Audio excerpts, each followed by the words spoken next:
Baiklah, Assalamualaikum warahmatullahi wabarakatuh. Perkenalkan, nama saya Bagas Arginata. Saya dari Hukum Pemerintah Daerah dan Otonomi Daerah kelas 4D. Di sini saya akan menjelaskan tentang sinergitas pembentukan produk hukum daerah.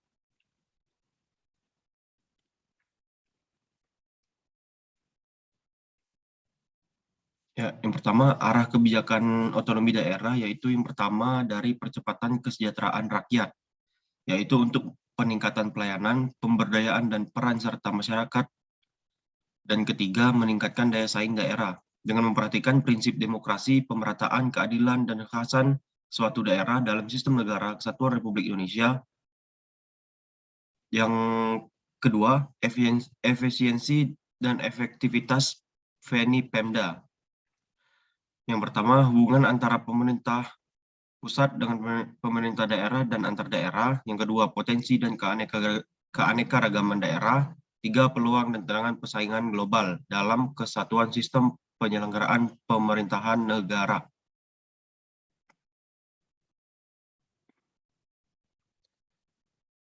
Selanjutnya ada urusan pemerintahan. Di urusan pemerintahan, yaitu kekuasaan pemerintahan yang menjadi kewenangan presiden yang pelaksanaannya dilakukan oleh Kementerian Negara dan penyelenggaraan pemerintah daerah untuk melindungi, melayani, memberdayakan, dan mensejahterakan masyarakat. Terus selanjutnya untuk otonomi daerah adalah hak, wewenang, dan kewajiban daerah otonom untuk mengatur dan mengurus sendiri urusan pemerintahan dan kepentingan masyarakat setempat dalam sistem negara kesatuan Republik Indonesia. Nah, selanjutnya urusan pemerintah ini dibagi menjadi tiga menurut pasal 9 Undang-Undang 23 tahun 2014, yaitu urusan pemerintahan absolut, urusan pemerintahan konkuren, dan yang ketiga urusan pemerintahan umum. Nah, urusan pemerintahan sendiri terdiri atas pemerintahan absolut, urusan pemerintahan konkuren, dan urusan pemerintahan umum. Urusan pemerintahan absolut sepenuhnya menjadi kewenangan pemerintahan pusat. Urpem konkuren merupakan urusan pemerintahan yang dibagi antara pemerintahan pusat dan daerah provinsi atau kota. Urpem konkuren yang diserahkan ke daerah menjadi dasar pelaksanaan otonomi daerah. Urpem umum merupakan urusan pemerintahan yang menjadi kewenangan presiden sebagai kepala pemerintahan. Nah, selanjutnya Urpem absolut dibagi menjadi 6, yaitu politik luar negeri, pertahanan, moneter dan fiskal nasional, keamanan, justisi, dan agama. Terus Urpem konkuren ini ada yang wajib, non-yang dasar, dan pilihan. Seperti ada yang di sini ya. Nah, kriteria Urpem yang menjadi kewenangan pemerintah pusat yaitu lokasinya lintas daerah provinsi, penggunaan lintas daerah provinsi atau Urpem yang penggunaannya lintas daerah, Urpem yang manfaat atau dampak negatif lintas daerah provinsi atau lintas negara, Urpem yang penggunaan sumber dayanya lebih efisien apabila digunakan oleh pemerintah pusat, Urpem yang peranannya strategis bagi kepentingan nasional. Nah, Urpem yang menjadi kewenangan daerah provinsi yaitu urusan pemerintahan lokasi lintas daerah kabupaten atau kota. Urpem yang penggunaannya lintas daerah sama seperti tadi ya.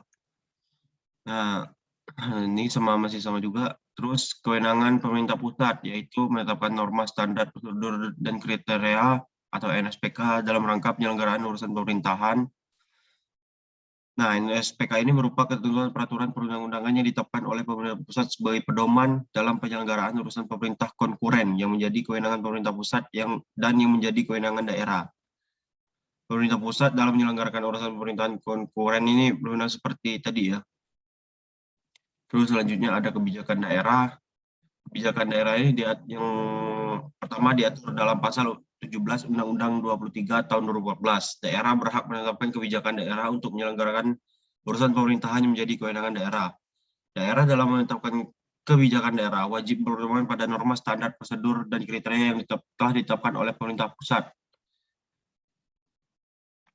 Terus untuk kebijakan daerah yaitu ada Perda, peraturan daerah, peraturan kepala daerah, dan kebijakan lainnya.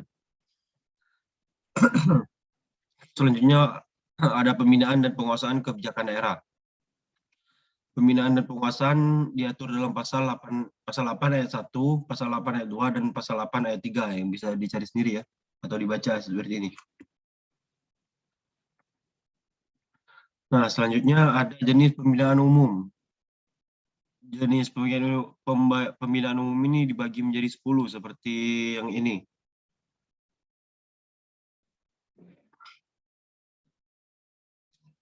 Selanjutnya ada peraturan daerah. Dasar pembentukan perda yaitu ada Pancasila, Undang-Undang Dasar, dan peraturan daerah. Yang dimana dari Pancasila diatur dalam alinea keempat Undang-Undang 1945. Dalam Undang-Undang Dasar 1945 diatur dalam pasal 18 ayat 6. Dalam Perda diatur dalam pasal 236 ayat 1 Undang-Undang nomor 23 ayat 1 Undang-Undang 23 tahun 2014.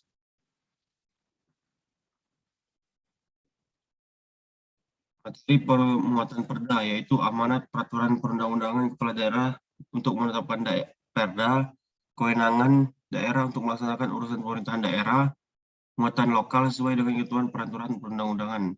Ini perkada peraturan kepala daerah yaitu bentuk untuk melaksanakan perda, perkada diundangkan dalam berita daerah, mengundangkan oleh sekretaris daerah, perkada mulai berlaku dan mempunyai kekuatan mengikat sejak diundangkan. Nah, di sini diberitahukan pengertian sinergitas, yaitu yang pertama dibagi menjadi ya, sinergi. Yang pertama, sinergitas berasal dari kata sinergi. Sinergi berarti kegiatan, hubungan, kerjasama, atau operasi gabungan.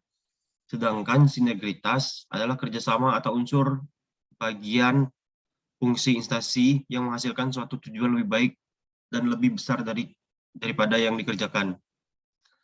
Terus unsur sinergitas itu ada 4, yaitu kegiatan, kerjasama, tujuan, dan kelembagaan. Ini dia dibilang sinergitas pembentukan PHD seperti ini ya. Lalu selanjutnya tahapan pembentukan perda. Yang pertama dari perencanaan, penyusunan, pembahasan, penetapan, dan perundangannya.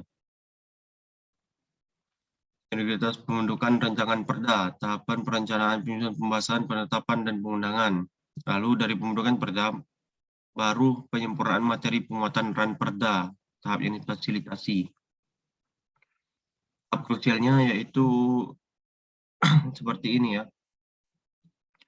Nah, dalam perencanaan dilakukan dalam program pembentukan perda diusulkan oleh DPRD KDH untuk 1 tahun berdasarkan skala prioritas. Ditetapkan dengan keputusan DPRD ditetapkan setiap tahun sebelum penetapan RAPBD.